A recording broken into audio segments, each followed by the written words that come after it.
বাঘ বাঘ না বাঘ না এগুলা ও ওই যে ইয়ে কালো কালো কালো কালো ওগুলো কি মানুষ খায় এখানে? ও তো মনে হচ্ছে আমার দিকে একটা আক্রমণ আক্রমণ ভাব মনে হচ্ছে। না, আক্রমণ করা চলবে না রে ভাই। আরে আমার গায়ে কিন্তু লাল নাই, আমার গায়ে সাদা। এই যে এই দেখো সাদা। কোথাও কোনো মানুষ নাই, এমন একটা অবস্থা। আর এখন প্রায় সন্ধ্যা হয়ে এলো। অবশ্য আমি এখানে এসেছি অনেক কৌতূহল নিয়ে, অনেক জানার ইচ্ছা ছিল, সেই জন্যই আমার এখানে আসা। আমার জানতে ভালো লাগে আর এমন প্রকৃতির মাঝে থাকতে ভালো লাগে, যেহেতু আমি সড়ক পথে থাকা মানুষ। তো আমার ইচ্ছা হচ্ছে আমি আরও সামনে যাই। তো যেতে যেতে এমন একটা অবস্থা, যেন ওই যে কথায় আছে না, যে সুন্দর দেখতে দেখতে সুন্দরের পিছে ছুটতে ছুটতে এমন একটা পর্যায়ে চলে যায় লাস্টে আর ব্যাক আসা যায় না। তো আমার অবস্থাটা ঠিক তেমনই হয়ে দাঁড়িয়েছে। আমার শুধু ইচ্ছে করছে যে আমি সামনে যাইতেই থাকি। আমার মানে আমি কখন যাব, আমি কত দূর থেকে এসেছি। হ্যাঁ, আমি যে এত পথ আমি হেঁটে হেঁটে আসলাম জঙ্গলের ভিতর দিয়ে, আবার ওই পথ দিয়ে আমাকে যেতে হবে, কিন্তু আমার শুধু সামনের দিকে যাইতে ইচ্ছে করছে। তবে আমি আর যাব না, যেহেতু আমারও একটু ভয় ভয় লাগছে, যেহেতু এরকম একটা সিচুয়েশনে আমি পুরোটাই একা।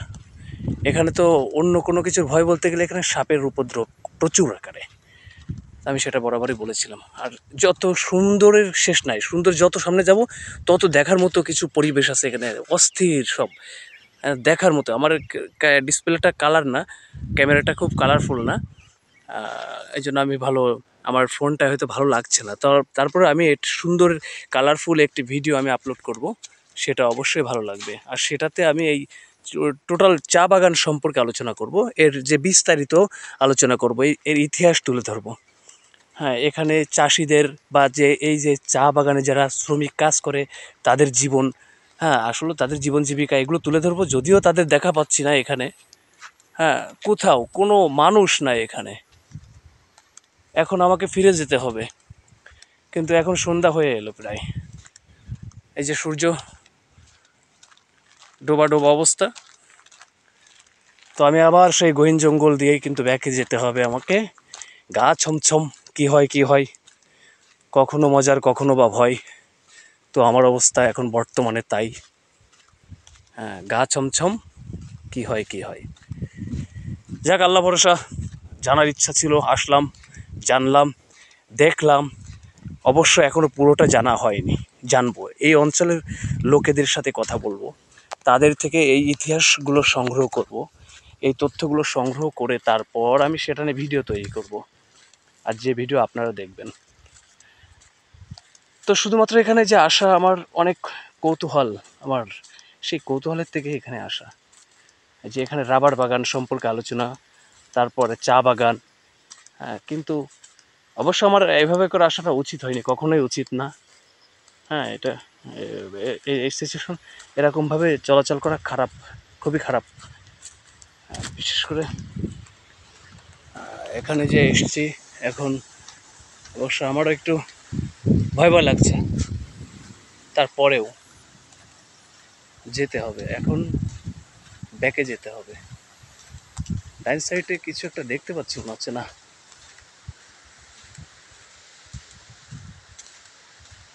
তো ডাইনে ওটা হচ্ছে কি, এটা শাল বাগান, ডাইনে রাবার বাগান। তো রাবার বাগান আছে, ওই পাশে শাল বাগান আছে। তো এই জায়গার একটা চমৎকার একটা পরিবেশ আমার চোখে, মানে দৃশ্য দেখার মতো। আমি একটু ওই দিকটা একটু চলেই তো যাব, যা আছে কপালে হবে। এসেছি যখন কিছু না কিছু দেখাই। আপনারা অনেকেই দেখেছেন, ঘুরতে এসেছেন, দেখেছেন। তো আজকে না হয় আমি একটু দেখালাম। এই যে এখানে সমানভাবে জমিটা সমান, কিন্তু সমান হলেও এর সামনে যে টিলা টিলা আছে, স্থানগুলো আছে। আর এবং এই জায়গাটা দেখলে কেমন যেন শুটিং স্পট আমার কাছে মনে হয়, যে এটা একটা সিনেমার শুটিংয়ে দেখেছি, এরকম কিছু আমার কাছে মনে হয়। তো এই যে রাবার গাছ, হাই, এই যে রাবার গাছ, থাকো ভাই। আরে বাবা, এটা কি বন গরু নাকি এটা পোষা গরু না গৃহপালিত আমি তো ঠিক বুঝতে পারছি না। কোনো মানুষের দেখা না পেলেও একটা গরুর দেখা পেলাম রে ভাই। সামনে দেখা যাক। আরে গরু, তোর কেউ আছে নাকি রে? গরু তো মনে হচ্ছে কি ব্যাপার, ও তো মনে হচ্ছে আমার দিকে একটা আক্রমণ আক্রমণ ভাব মনে হচ্ছে। না, আক্রমণ করা চলবে না রে ভাই। আরে আমার গায়ে কিন্তু লাল নাই, আমার গায়ে সাদা। এই যে এই যে, এই দেখো সাদা, লাল নাই। হ্যাঁ এই যে, ওরা বুঝে গেছে। তবে ওদের কোনো চিন্তাধারা ছিল? যদি লাল থাকতো আমার কম্ম সারা। ফিরে চলেছি, আবার ফুলের দেখাও পাচ্ছি এখানে, বেশ সুন্দর। তো এই যে যাচ্ছি, আবার সামনে গরু। রে ভাই গরুগুলা কি ব্যাপার, ও মা, সামনে তো একটা না দুইটা।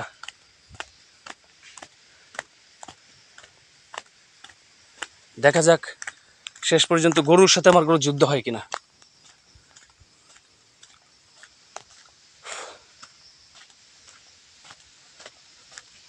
হ্যাঁ গরু, আমি তো তোমাদের কোনো ক্ষতি করিনি। হ্যাঁ তোমরা ঘাস খাও, আমি ওই সাইড দিয়ে চলে যাই। হ্যাঁ যাও। এই পাহাড়ি গরু এগুলো ভালো হয় না, এরা, এদের স্বভাব খারাপ। এরা এই শিং নাই দেখছেন না, শিং নাই, কিন্তু তারপরেও আমাকে ঠুসা মারতে সময় নেবে না। এর খুব খারাপ। যদিও এই গরু দুটো ভালো। আমার এখন পা চলছে কিন্তু গুলির বেগে। এই দেখেন কতটা পথ আসলাম এখন পর্যন্ত, দেখেন তো কোথাও একটা মানুষের দেখা পান কি না। ওই গরুর ডাকই শোনা যাবে, আর কিছু ভয়ঙ্কর কিছু আজগবি কিছু শব্দ আছে এখানে। হ্যাঁ সেগুলো পাখির ডাক, ঝিঝি পোকার ডাক, মানে আজগবি ভয়ঙ্কর ভয়ঙ্কর অদ্ভুতের কিছু শব্দ এই জঙ্গলগুলোতে আসলে শোনা যায়। সেটা হচ্ছে সামনে গেলে শোনা যাবে, যেমন ধরেন বাচ্চাদের কান্নার আওয়াজের মতো এরকম কিলকিল করে হেসে উঠবে, ইয়ে করে উঠবে। মানে এগুলো বানরের শব্দ কিনা ঠিক জানি না, তবে এই এই পাহাড়গুলোতে আসলে এরকম গহীন জঙ্গলে আসলে কিন্তু এগুলা শোনা যায়। আবার গরু, কি আশ্চর্য। তবে গরুটা কি ব্যাপার এত দ্রুত গতিতে লেবে আসছে? না না না, এর ভাব লক্ষণ খারাপ। হ্যাঁ না, লক্ষণ ভালো।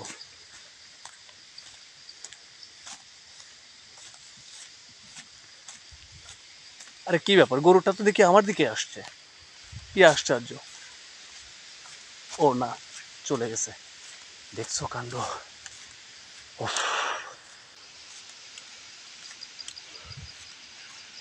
তো সূর্য প্রায় নিভু নিভু, সূর্য অস্ত যাচ্ছে। আমার হাতে খুব সম্ভবত আমি এই জঙ্গল থেকে বেরোনোর সময় পাবো, খুব বেশি হলেও 20 মিনিট। আমাকে 20 মিনিটে বেরোতে হবে এখান থেকে, না হলে ভয়ঙ্কর কোনো পরিবেশ তৈরি হতে পারে। আমি চেষ্টা করছি নিজে একটু ঘুরে দেখার এবং আপনাদেরকে দেখানোর। যদি বেঁচে থাকি, অর্থাৎ 20 মিনিট লাগবে আমার এখনও, এই 20 মিনিট পরে যদি বেঁচে থাকি তাহলে ওই ভিডিও আপলোড করব কাজ কমপ্লিট করে। আর যদি আপলোড না করতে পারি তাহলে ভাববেন যে ব্যাস পটল তুলে একবারে গিয়েছি, হ্যাঁ লেপটে গেছি।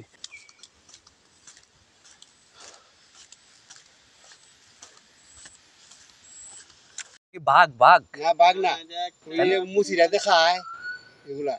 ও ওই যে ইয়ে ভালো ভালো কালো কালো শুয়ার ওগুলো কি মানুষ খায় এখানে? না, খায় না, এটা আক্রমণ করে। তাই অনেক লম্বা, অনেক আছে এখানে। অনেক অনেক। তাই এখন কি যাওয়া যাবে এই পথে? এখন না, ও আচ্ছা, তার মানে আমার হাতে অল্প সময় আছে, তাই তো? আচ্ছা ওকে ঠিক আছে। আচ্ছা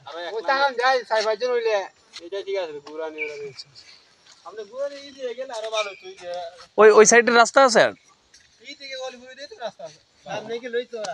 ও আচ্ছা আচ্ছা ঠিক আছে। আমাদের গ্রাম ও সুতান গেছেন না, হ্যাঁ ওই সব গ্রাম, ও আচ্ছা বড় বড় গ্রাম বাড়ি ঘর। ঠিক আছে ওকে।